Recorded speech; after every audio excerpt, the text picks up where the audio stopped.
RI1 ngemper di halte bagi-bagi sembako buat driver ojol. Presiden gue gokil.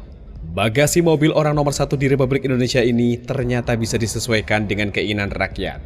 Waktu di hadapan para peserta didik sekolah, isi bagasi mobil RI1 isinya buku dan alat tulis.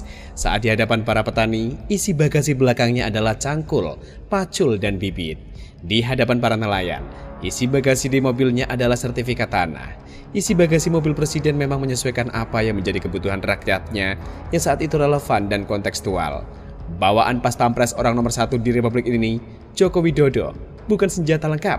Pas pampres Joko Widodo melakukan pengawalan bukan hanya kepada presiden, namun mengawal nasib masyarakat yang membutuhkan di sana. Barang bawaan pas pampres bukan senjata listrik untuk melumpuhkan musuh atau senjata lengkap laras pendek atau panjang dengan peluru karet maupun peluru tajam di dalamnya. Tapi yang dibawa pas pampres di era Joko Widodo adalah paket sembako yang akan dibagikan kepada Gojek.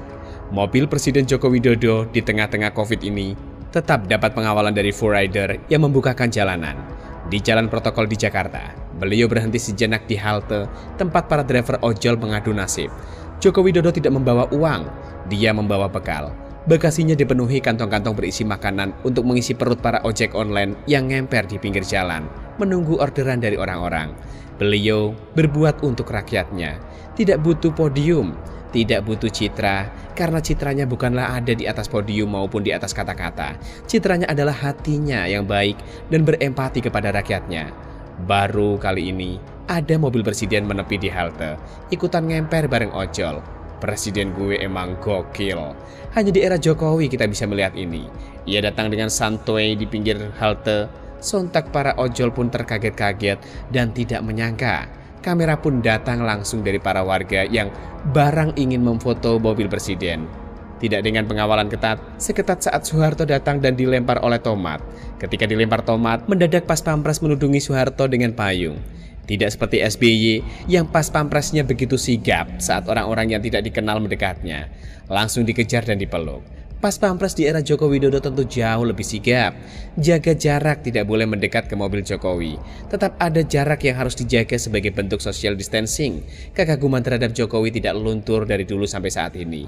Sejenak setelah berhenti dan was-was akan dikerumuni untuk diajak foto, para pas pampres pun langsung sigap mengawal Joko Widodo untuk melanjutkan perjalanan. Ada seorang berbaju oranye merekam kegiatan itu. Terlihat sekali rekaman diambil dari atas jembatan penyeberangan orang.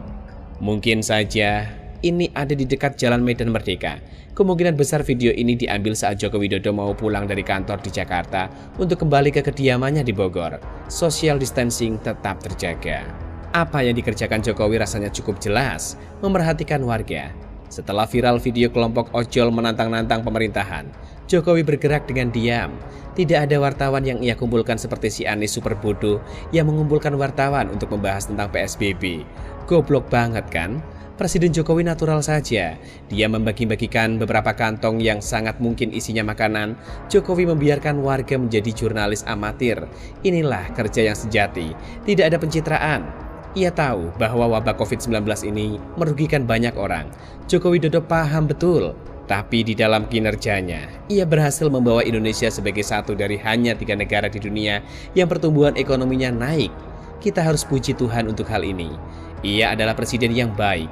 Dia selalu memberikan inspirasi, berempati kepada kondisi rakyatnya. Hal ini hanya terjadi karena beliau lahir dari rakyat kecil seperti saya ini. Semoga Pak Joko Widodo selalu dijaga Tuhan yang maha berbelas kasih kepada manusia-manusia ciptaannya. Joko Widodo adalah satu dari sekian banyak presiden yang pernah ada di Indonesia yang paling gokil. Dia tidak takut berkerumun bersama warga karena ia adalah bagian dari warga. Bayangin saja, di sepanjang sejarah ini mana ada presiden yang sengaja menepikan mobilnya di halte. Bukannya menilang para ojol yang mangkal dan ngemper, malah bagi-bagi sembako. Mantap betul. Intinya satu, presiden gue gokil. Gue bangga jadi orang Indonesia karena presiden gue merakyat dan menginspirasi. Begitulah inspirasi. Artikel ini ditulis oleh Manuel Mawengkang, dilansir dari siwet.com.